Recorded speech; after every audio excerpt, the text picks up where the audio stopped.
శ్రీమాత్రే నమః. కామాక్షి వ్రతం షోడశోపచార పూజా విధానాన్ని ఈ వీడియోలో పూర్తిగా వివరిస్తానండి. వీడియో ఎక్కువ లెంత్ ఉంటే దీన్ని కొంచెం ఫాస్ట్గా పెట్టుకొని వినండి. అలాగే మొదటి నుంచి గణపతి పూజ వరకు నేను డిస్క్రిప్షన్లు ఇస్తానండి, చూస్తూ చదువుకుంటూ పూజ చేసుకోవచ్చు. అమ్మవారికి ఆ తర్వాత అసలైన అమ్మ పూజ షోడశ ఉపచారాలతో అమ్మను భావిస్తూ ఏ విధంగా పూజ చేయాలో మీకు చెప్తానండి ఈ వీడియోలో. అది అసలు ఇంపార్టెంట్. ఇది ఒక్కటి మనం తెలుసుకుంటే అందరి దేవతల పూజకు కూడా మనం ఆ విధంగా భావించుకోవచ్చు. మనకు ఈజీ అయిపోతుంది. ఇలా చేస్తే మనకు ఆ పూజ ఫలితాన్ని ఇస్తుంది. భావన మాత్ర సంతుష్టాయ నమః అమ్మ నామం కూడా ఉంది. అంటే మనం ఏ విధంగా భావన చేస్తే ఆ విధంగా అమ్మ సంతుష్టురాలవుతుంది. దానివల్ల భక్తి కుదురుతుంది, ఆ పూజ ఫలితాన్ని ఇస్తుంది. కాబట్టి తప్పకుండా అందరూ ఈ వీడియో స్కిప్ చేయకుండా వీడియో లాస్ట్ వరకు చూడండి. ముందుగా గణపతిని ప్రార్థించి ఆ తర్వాత తల్లిదండ్రులను, గురువును, మీ గ్రామ దేవతను, ఇష్టదేవతను వీళ్ళందరినీ కూడా స్మరించుకోండి. మీ కామాక్షి అమ్మవారి విగ్రహం ఉంటే తప్పకుండా శివయ్యతో పాటుగా అభిషేకం చేసుకోండి, అలంకరణ చేసుకోండి. ఇక పూజ ఏ విధంగా చేయాలో వివరిస్తాను, షోడశోపచార పూజా విధానాన్ని. ఇక కామాక్షి వ్రతం మొదటి వారం కాబట్టి ఒక దీపం పెట్టుకోవాలి. ముందుగా భూమిని, అంటే మీరు ఎక్కడ పూజ చేస్తున్నారో అక్కడంతా పసుపు నీటితో అలకండి. ఆ తర్వాత పీట పెట్టి దానిపైన వస్త్రం పరిచి అష్టదళ పద్మం వేసుకొని, ముగ్గు వేసుకొని, పసుపు కుంకుమ అక్షంతలు పుష్పాలతో అలంకరించుకొని అమ్మవారి ఫోటో కానీ విగ్రహం కానీ పెట్టుకొని ఒక పూలదండను వేసుకోండి. ఇక పసుపు గణపతిని కానీ, లేకపోతే ఇంట్లో గణపతి ప్రతిమ ఉంటే, విగ్రహం ఉంటే గణపతిని పెట్టుకోండి. ఆ తర్వాత ఏదైనా నైవేద్యం చేసి తాంబూలం పెట్టుకోండి. తాంబూలం తప్పకుండా పెట్టుకోవాలి. కామాక్షి అమ్మకు ప్రధానమైనది తాంబూలం. 3 తమలపాకులు, 2 వక్కలు, 2 అరటిపండు లేకపోయినా పర్లేదు, ఆకు ఒక్క పెట్టినా సరిపోతుంది. ఇక 2 పంచపాత్రలు తీసుకోండి. ఒకటేమో ఆచమనానికి, బొట్టు పెట్టింది ఆచమనానికి. ఇంకొక పాత్ర వచ్చేసి దాంట్లో బొట్టు పెట్టకండి ఫస్ట్, తర్వాత నేను చెప్తాను. 2 పంచపాత్రలు, 2 ఉద్దరిణిలు, ఒకటేమో హరివేణం అంటే ఆ ప్లేటు, ఉపచారాలని అందులో వదులుతాం. ఇకపోతే గంధము, కుంకుమ, అక్షంతలు, పుష్పాలు, పత్రాలు ఇవంతా సిద్ధం చేసుకోండి. మీరు ఏదైనా నైవేద్యం ఖచ్చితంగా అమ్మకి నైవేద్యం వండడానికి ప్రయత్నించండి. స్వామివారికి కూడా ఏదైనా నైవేద్యం మీరు వండిందా పెట్టచ్చు. ఇకపోతే ఏకహారతితో దీపాన్ని వెలిగించుకోండి. ఆ దీపమే కామాక్షి అమ్మగా భావించండి. మీకు ఫోటో లేకపోయినా సరే ఆ దీపమే కామాక్షి అమ్మగా భావించి ఆ దీపానికి కాస్త గంధము, కుంకుమ, పుష్పాలు, అక్షింతలతో అలంకరణ చేసుకోండి. అంటే ఆ దీపమే కామాక్షి అమ్మగా భావిస్తాం కాబట్టి దీపలక్ష్మి దేవతాయై నమో నమః అని అనుకుంటూ ఆ దీపానికి నమస్కారం చేసుకోండి. అక్షింతలు, పుష్పాలు వేసుకొని దండం పెట్టుకోండి. ఆ తర్వాత ఇప్పుడు మనం ఆచమనం చేసుకోవాలి. మనం స్నానం చేసినా సరే పైన బాహ్యంగా మనం స్నానం చేస్తాం, కానీ అంత శుచి కోసం ఆచమనం చేసుకోవాలి. ముందుగా కాసన్ని నీటిని తలపైన చల్లుకోండి. అపవిత్ర పవిత్రోవా సర్వావస్థం గతోపువ యస్మరేత్ పుండరీకాక్షం సా బాహ్యభ్యంతర శుచి. ఆ తర్వాత ఆచమనం చేయండి. కాసన్ని నీటిని తీసుకొని కింద వదలండి. ఆ తర్వాత మళ్ళీ 3 సార్లు తీసుకొని తాగండి. ఆ తర్వాత 4వసారి మళ్ళీ వదిలేయండి. ఆడవాళ్ళైతే నమః, మగవాళ్ళైతే స్వాహ అనుకోండి. ఓం కేశవాయ నమః, ఓం నారాయణాయ నమః, ఓం మాధవాయ నమః, ఓం గోవిందాయ నమః అని అంటూ 4వసారి కింద వదలండి. ఇప్పుడు కేశవ నామాలు చెప్పుకోవాలి. విష్ణు, మధుసూదన, త్రివిక్రమ, వామన, శ్రీధర, హృషికేశ, పద్మనాభ, సంకర్షణ, జనార్దన, ఉపేంద్ర, నారసింహ, అనిరుద్ధ, పురుషోత్తమ, అధోక్షజ, వాసుదేవ, దామోదర, హరయే శ్రీకృష్ణాయ నమః, హరయే శ్రీకృష్ణ పరబ్రహ్మణే నమో నమః అని చెప్పుకోవాలి. ఆ తర్వాత కాసిన అక్షంతలు తీసుకొని ఎడమ వైపు వేసుకుంటూ ఈ శ్లోకం చెప్పుకోవాలి. ఉత్తిష్టంతో భూతపిశాచాః ఏతే భూమి భారకాః ఏతేషాం అవరోధేన బ్రహ్మకర్మ సమారభే. ఓ రాక్షసులారా, నేను అమ్మవారికి పూజ చేసుకోవాలి, మీరు లేచి వెళ్ళిపోండి అని అర్థం. తర్వాత ఇలా నాసిక ముద్ర పట్టి ప్రాణాయామం చేసుకోవాలి. పూరకం కుంభకం చైవ రేచకం తదనంతరం ప్రాణాయామం ఇదం ప్రోక్తం సర్వదేవ వశంకరం. ఇలా ప్రాణాయామం ఎలా చేయాలో తెలుసు కదా, ఇలా శ్లోకం చెప్పుకొని ప్రాణాయామం చేయాలి. ఆ తర్వాత ఇప్పుడు మనం సంకల్పం చెప్పుకోవాలి. సంకల్పం చెప్పితే వేదం చదివినట్టే. సంకల్పం చాలా ప్రధానం పూజకి. సరే, ఈ సంకల్పం ఎడమ చేతులు కుడి చేయి పెట్టి దాన్ని మన కుడి తొడపైన పెట్టుకోవని ఇలా చెప్పుకోవాలి. మమ ఉపాత్త సమస్త దురితిక్ష ద్వారా శ్రీ పరమేశ్వర ప్రీత్యర్థం శుభే శోభనే ముహూర్తే శ్రీ మహావిష్ణురాజ్ఞయ ప్రవర్తమానసే అద్య బ్రహ్మణ ద్వితీయ ప్రార్థే శ్వేతవరాహ కల్పే వైవసత మన్వంతరే కలియుగే ప్రథమ పాదే జమ్మూ ద్వీపే భరతవర్ష భరతఖండే మేరుహ దక్షిణ దిగ్భాగే శ్రీశైల అగ్నిపదేశే. మీరు ఉన్న ప్రదేశానికి శ్రీశైలానికి ఏ దిక్కున ఉన్నారో అది చెప్పుకోవాలి. ఆ తర్వాత 2 నదుల మధ్య మీరు ఉన్న ప్రదేశము ఏ నదుల మధ్య ఉన్నారో చెప్పుకోవాలి. కృష్ణ కావేరీ మధ్యప్రదేశే బ్రాహ్మణ హరిహర గురుచరణ సన్నిధౌ అస్మిన్ వర్తమాన వ్యవహారిక స్వస్త్ర చాంద్రమానేన ప్రభవాది షష్ఠి సంవత్సర మధ్య విశిష్టదాయాం శ్రీ విశ్వావసనామ సంవత్సరే. మనం ఏ సంవత్సరం చేస్తున్నామో ఆ సంవత్సరం పేరు చెప్పుకోవాలి. తర్వాత దక్షిణాయనమా ఉత్తరాయణమా, ఆ తర్వాత ఏ ఋతువులో ఉన్నాము, ఏ మాసంలో ఉన్నాము, ఏ పక్షంలో ఉన్నాము, ఏ తిథిలో ఉన్నాము, ఏ నక్షత్రంలో ఉన్నాము, ఏ వారంలో ఉన్నాము, ఉదయం చేస్తున్నామా రాత్రి చేస్తున్నామా, ఇవి మొత్తము కూడా చెప్పుకోవాలండి. తర్వాత విశ్వావసనామ సంవత్సరే దక్షిణాయనే వర్ష ఋతువు భాద్రపద మాసే కృష్ణ పక్షే శుభయేగే శుభకరణ శుభతిథౌ ఏవంగ నిర్విశేష విశిష్టాయాం శ్రీమాన్ గోత్రస్య. మీ గోత్రం పేరు చెప్పుకోండి. యజమానస్య యజమాని పేరు చెప్పుకోండి. ధర్మపత్ని సమితస్య మీ భార్య పేరు చెప్పుకోండి. ఆ తర్వాత సహకుటుంబస్య మీ పిల్లలు ఇంట్లో ఉన్న మీ కుటుంబ సభ్యుల పేర్లందరూ చెప్పుకొని క్షేమస్థైర్య ధైర్య విజయ అభయ ఆయు ఆరోగ్య అష్టైశ్వర్య సిద్ధ్యర్థం ధర్మార్థ కామమోక్ష చతుర్థ ఫల పురుషార్థ సిద్ధ్యర్థం అఖండ సౌభాగ్య సిద్ధ్యర్థం ధన ధాన్య కనకవస్తు వాహన అవృద్ధ్యర్థం ఇష్టకామ్యార్థ సిద్ధ్యర్థం గోవధ నిషేధార్థం గో సంరక్షణార్థం వేద సంప్రదాయ అవృద్ధ్యర్థం భారతదేశం సంరక్షణార్థం వృత్తిరీత్యా వ్యాపారరీత్యా అవృద్ధ్యర్థం నా ఇంట లక్ష్మీ దినిధన అవృద్ధ్యర్థం నా ఇంట లక్ష్మీ స్థిరత్వం సిద్ధిరస్తు ఇష్టకామ్యార్థ సిద్ధ్యర్థం గృహే లక్ష్మీ సిద్ధ్యర్థం శ్రీ కామాక్షి పరదేవత ధ్యాన ఆవాహన షోడశోపచార పూజాం కరిష్యే అని అంటూ మీ ఉంగరపు వేలుని ఆచమనం చేసిన పాత్రలో అద్దాలి. తర్వాత ఆ పాత్రని పూజకు వినియోగించకూడదు. ఇక సపరేట్గా పక్కన పెట్టేసుకోండి. ఇప్పుడు ఘంటానాదం, గంటను వాయిస్తూ ఈ శ్లోకం చెప్పుకోవాలి. ఆగమార్థంతు దేవానాం గమనార్థంతు రాక్షసం కురు గంటారవం తత్ర దేవతాహ్వాన లాంఛనం. గంటను వాయిస్తూ ఈ శ్లోకం చెప్పుకోండి. ఆ తర్వాత ఇప్పుడు కలశారాధన చేసుకోవాలి. అంటే ఇంకొక పంచపాత్రలో నీటిని తీసుకున్నాం కదా, దీన్నే మనం కలశంగా భావించి అన్నిటినీ ఉపచారాలన్నీ కూడా ఈ పాత్ర నుంచి మనం అమ్మవారికి సమర్పిస్తామన్నమాట. ఇకపోతే ఆ పంచపాత్రకి 3 వైపుల గంధాన్ని కుంకుమను అలంకరణ చేసుకుంటూ ఇలా శ్లోకం చెప్పుకోవాలి. కలశస్య ముఖే విష్ణు కంఠే రుద్ర సమాశ్రిత మూలే తత్ర స్థితో బ్రహ్మ మధ్య మాతృగణా శ్రుతా కుక్షౌ తు సాగర సర్వే సప్తద్వీపవసుందర ఋగ్వేదో యజుర్వేదో సామవేదో అధర్వణ అంగైష్ట సహిత సర్వే కలశాంబు సమాశ్రిత ఓం గంగే చ యమునే చైవ గోదావరి సరస్వతి నర్మదా సింధు కావేరి జలస్మిన్ సన్నిధిం కురు అని అంటూ ఇప్పుడు మనం ఆ కలశంలో కాసని అక్షంతలు కానీ పుష్పాలు కానీ వేసి ఆ ఉద్దరిని ఆ స్పూన్తో ఓం అని రాయాలి. ఆ రాసిన తర్వాత ఆ నీటిని మనం నైవేద్యం కానీ తాంబూలం కానీ పుష్పాలు కానీ పండ్లు కానీ పూజకు ఏమేమి సామాగ్రి మనం ఏర్పాటు చేసాం వాటినన్నిటినీ చల్లాలి. ఆ నీటిని కలశోదకేన పూజా ద్రవ్యాన్ని సంప్రోక్ష్య అంటే వాటిని మనం శుద్ధి చేసినట్లు అనమాట. తర్వాత మళ్ళీ నీటిని తీసుకొని దైవం అంటే విగ్రహాల పైన ఫోటో పైన అమ్మవారి పైన అంతా చల్లండి. దేవానం సంప్రోక్ష్య తర్వాత మీ తలపైన శిరస్సు పైన చల్లుకోండి. ఆత్మానం సంప్రోక్ష్య ఆ తర్వాత ఇప్పుడు మనము గణపతి ఆరాధన చేసుకోవాలి. గణపతి పూజ షోడశోపచార పూజ చాలా సింపుల్గా ఈజీగా చేసుకోవచ్చండి.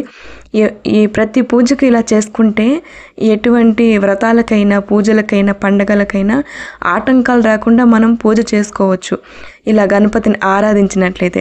వక్రతుండ మహాకాయ కోటి సూర్య సమప్రభ నిర్విఘ్నం కుర్మే దేవ సర్వకార్యేషు సర్వదా. ఓం శ్రీ మహాగణాధిపతయే నమో నమః. ధ్యాయామి ధ్యానం సమర్పయామి ఆవాహయామి కాసిన అక్షంతలు స్వామివారి ముందు వేయండి. ఆసనం సమర్పయామి అక్షంతలు వేయండి. శ్రీ మహాగణాధిపతయే నమో నమః. పాదయోపాద్యం సమర్పయామి. స్పూన్తో నీటిని తీసుకొని స్వామికి చూపించి ప్లేట్లో వదలండి.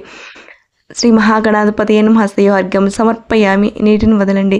శుద్ధ ఆచమనీయం సమర్పయామి, నీటిని వదలండి. శుద్ధోదక స్నానం సమర్పయామి, నీటిని వదలండి.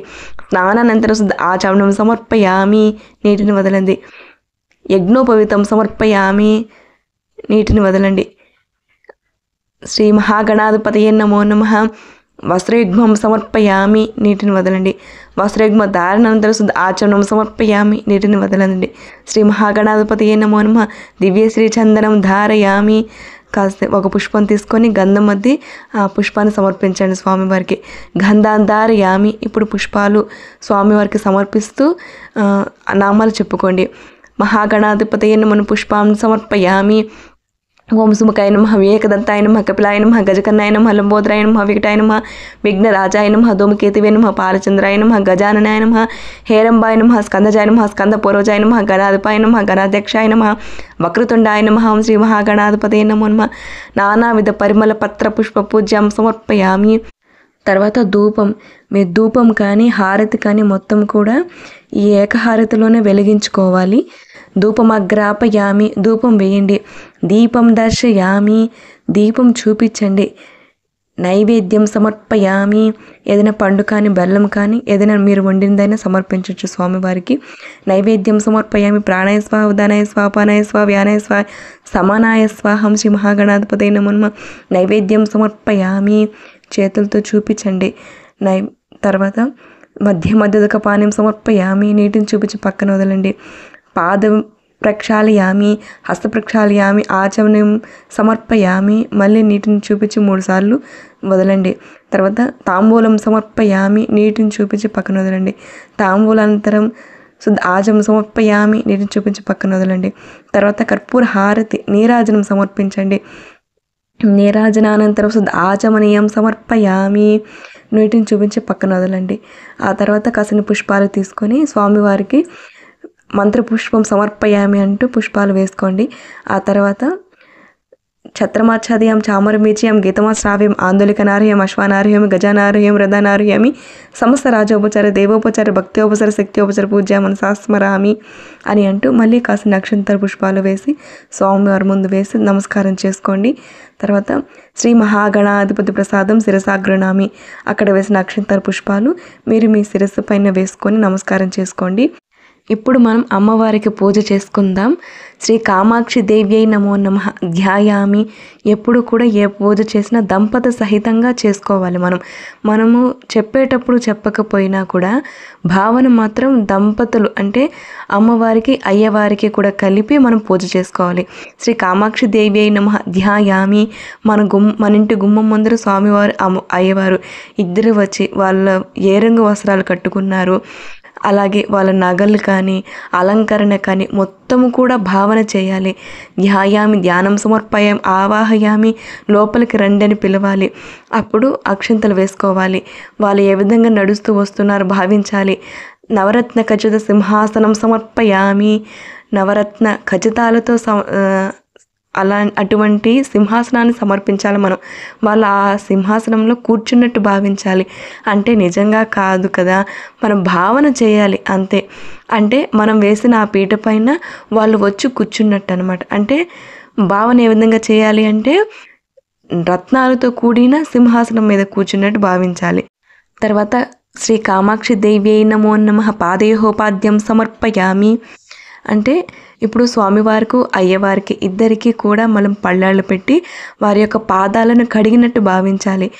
ఎలా వాళ్ళు అంటే అమ్మ కాళ్ళకు పసుపు రాసుకుంటుంది, పారాన్ని పెట్టుకుంటుంది. అలా కడిగినప్పుడు ఆ పసుపు పారాన్ని ఆ రెండు కలిసిపోయి అవి అంతా మనకు అంటుకున్నట్లుగా అవి మనము ఆ పసుపుతనం ఆ ఎరుపుతనం అమ్మ పెట్టుకున్న మంజీరములు అంటే పట్టీలు అన్నమాట, కాలి మువ్వలు అవంతా కూడా మనం భావిస్తే అద్భుతంగా ఉంటుంది ఆ పూజ. తర్వాత హస్తయోర్ఘ్యం సమర్పయామి అంటే అమ్మ యొక్క చేతులు కడగడం, స్వామికి అమ్మకి చేతులు కడగడం అన్నమాట. వాళ్ళు పెట్టుకున్న కంకణాలు, గాజులు, అమ్మ పెట్టుకున్న ఉంగరాలు, స్వామివారు అమ్మవారు పెట్టుకున్నవి అవన్నీ భావన చేయాలి. తర్వాత శ్రీ కామాక్షి దేవ్యై నమః శుద్ధ ఆచమనీయం సమర్పయామి అంటే మనం నీటిని ఇచ్చినట్టు అనమాట. ఇప్పుడు మనం ఎవరైనా మన ఇంటికి అతిథి వస్తే లోపలికి రండి, కాళ్ళు కడుక్కోండి, చేతులు కడుక్కోండి, నీళ్లు తాగండి, స్నానం చేయండి, ఇలా చెప్తాం కదా, ఆ విధంగా అన్నమాట. అంటే వాళ్ళు బంగారు గ్లాసుల్లో నీటిని తాగినట్లుగా భావించాలి. అమ్మ యొక్క పెదవులు, అమ్మ నీళ్లు తాగేటప్పుడు ఆ పళ్ళ వరుస, ఆ గొంతు, అదంతా భావించాలి. అంటే ఇప్పుడు మనం బంగారు గ్లాసుల్లో ఇవ్వలేం, కానీ అది భావన, అది ముఖ్యం అన్నమాట. పాద్యం సమర్పయామి అన్నప్పుడు నీటిని చూపించి పక్కన వదలండి. అర్ఘ్యం సమర్పయామి అన్నప్పుడు నీటిని చూపించి పక్కన వదలండి. ఆచమనం సమర్పయామి అన్నప్పుడు కూడా నీటిని చూపించి పక్కన వదలండి. ఆ తర్వాత శ్రీ కామాక్షి దేవి అయి నమో నమః స్నానం సమర్పయామి అన్నప్పుడు నీటిని చూపించి పక్కన వదలండి. అంటే అమ్మకి పంచామృతాలతో అభిషేకించినట్లుగా మనము భావన చేయాలి స్వామికి, అమ్మకి. ఆ తర్వాత శుద్ధ ఆచమనం సమర్పయామి, తర్వాత శుద్ధ నీటితో వాళ్ళు మళ్ళీ స్నానం చేసినట్టుగా భావించాలి. తర్వాత వాళ్ళకి చీర జాకెట్, మనం వస్త్రాలు సమర్పించినట్లుగా, పంచటవలు వాళ్ళకి వస్త్రాలు ఇచ్చినట్లుగా భావించాలి. ఆ తర్వాత వాటిని వాళ్ళు కట్టుకున్న తర్వాత దాహం వేస్తున్నట్లుగా మళ్ళీ శుద్ధ ఆచమనం సమర్పయామి, నీటిని చూపించి పక్కన వదలాలి. ఆ తర్వాత వాళ్ళు యజ్ఞోపవీతం వేసుకుంటారు కదా, యజ్ఞోపవీతం సమర్పయామి అని అంటూ నీటిని చూపించి పక్కన వదలాలి. ఆ తర్వాత శ్రీ కామాక్షి దేవి అయి నమో నమః గంధాం ధారయామి, ఒక పుష్పం తీసుకొని కాస్త గంధం తీసి అమ్మవారికి సమర్పించాలి. గంధం సమర్పయామి అని అంటూ అమ్మ అంటే గంధం పెట్టుకుంటాం కదా మనము, ఆ విధంగా అమ్మవారు కూడా గంధాన్ని రాసుకుంటారనమాట. ఆ తర్వాత పుష్పాన్ని సమర్పయామి, అమ్మ శిరస్సు పుష్పాలు ధరింప చేసుకుంటుంది కదా అమ్మ అయ్యవారు కూడా, ఆ విధంగా పుష్పాన్ని సమర్పయామి. ఇక్కడ మీరు కామాక్షి స్తోత్రం కానీ, కామాక్షి అష్టోత్తర నామాలు కానీ ఇక్కడ మనం చెప్పుకుంటూ అర్చన చేసుకోవాలి. కుంకుమార్చన అయినా చేసుకోవచ్చు, పత్రాలతో, పుష్పాలతో, అక్షింతలతో, ఇలా అన్నింటితో కూడా అమ్మవారికి అర్చన చేసుకోవాలి. ఈ వ్రతం 16 వారాలు జరుగుతుంది కాబట్టి పూజ అయిపోయినాక సౌందర్య లహరి, శివానంద లహరి అలాంటివి చదువుకోండి. చాలా చాలా పవర్ఫుల్ అన్నమాట.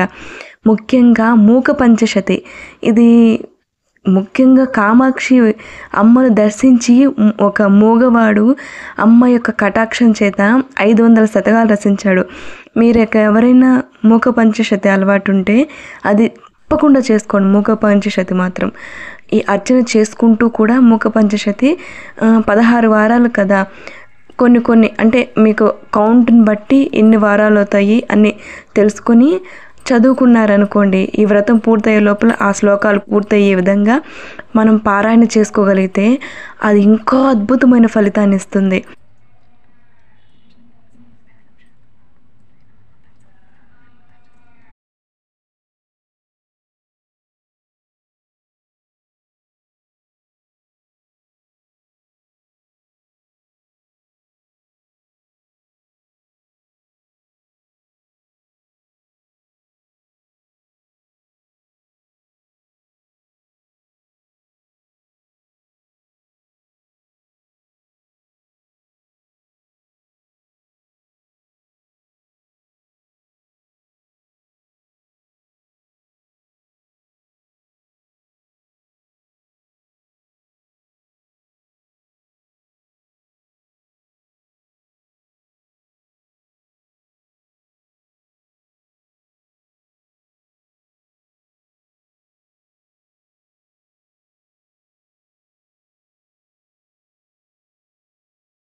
శ్రీ కామాక్షి దేవి అయి నమో నమః నైవేద్యం సమర్పయామి అని అంటూ కాసిన నీటిని ప్రోక్షణ చేయండి ఆ నైవేద్యం పైన.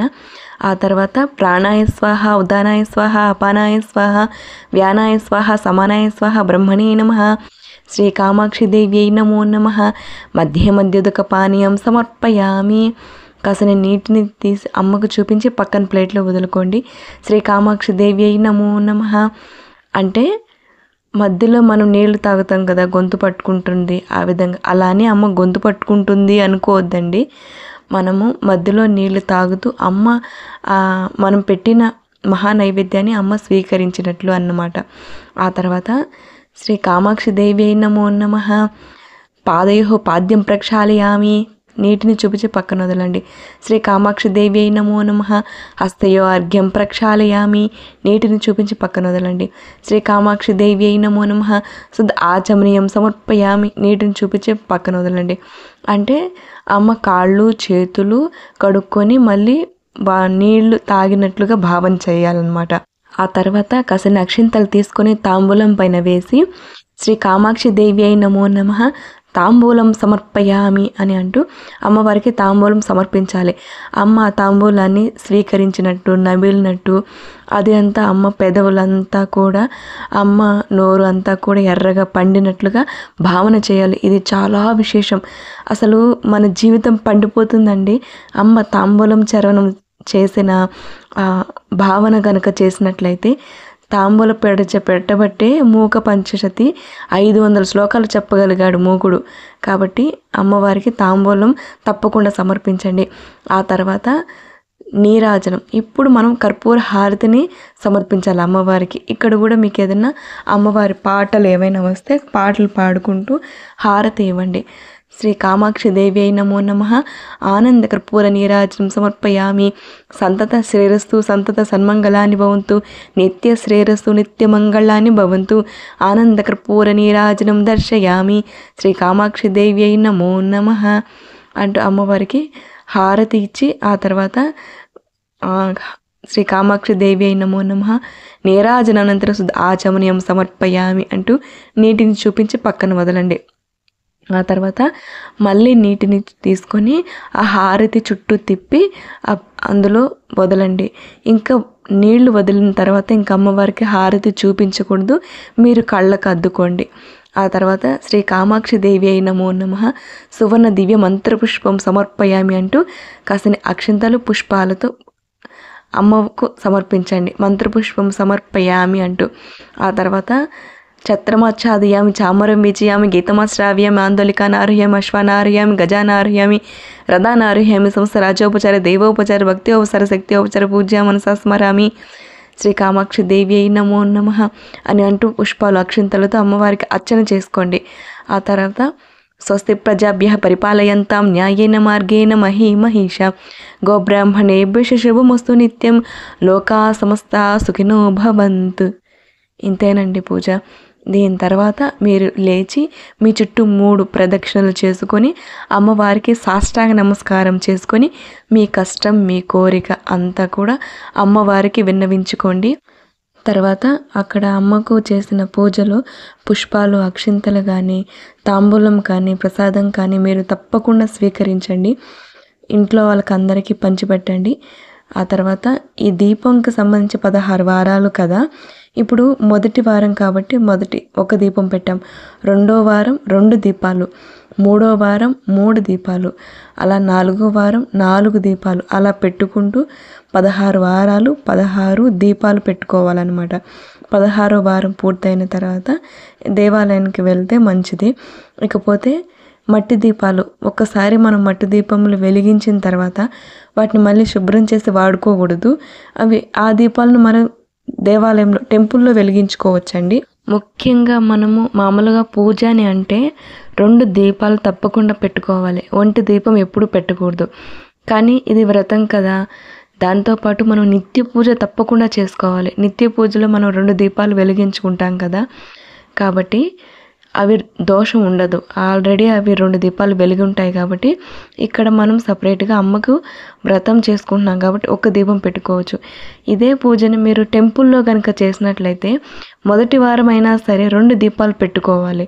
ఎందుకంటే అక్కడ మనము నిత్య పూజ చేయం కదా, డైరెక్ట్గా వ్రతమే చేసుకుంటాం. అప్పుడు మనం ఒంటి దీపం పెట్టము. 2 దీపాలు తప్పకుండా పెట్టుకొని 2వ వారం కూడా 2 దీపాలు పెట్టుకొని 3వ వారం నుంచి 3, ఇంకా 4వ వారం 4, అలా 16 వారాల పాటు చేసుకోవాలి. ఈ పూజ ఉదయమైనా సాయంత్రమైనా చేసుకోవచ్చు. మార్నింగే బెస్ట్ అండి. ఎందుకంటే పూజ అయిపోయిన తర్వాత మనము టిఫిన్ చేయొచ్చు. అదే ఈవినింగ్ అయితే ఉపవాసం ఉండాల్సి వస్తుంది. పూజ అంతా అయిపోయినాక దీపం కొండెక్కిన తర్వాత అంత పీటను కదిపి యథాస్థానంలో అమ్మవారిని పెట్టేసుకోవచ్చు. ఆ తర్వాత అక్కడ మనము పీఠాన్ని పెట్టిన ఆ ప్రదేశం అంతా కూడా మళ్ళీ నీటిని చల్లి ఒక క్లాత్తో తుడిచేయాలండి.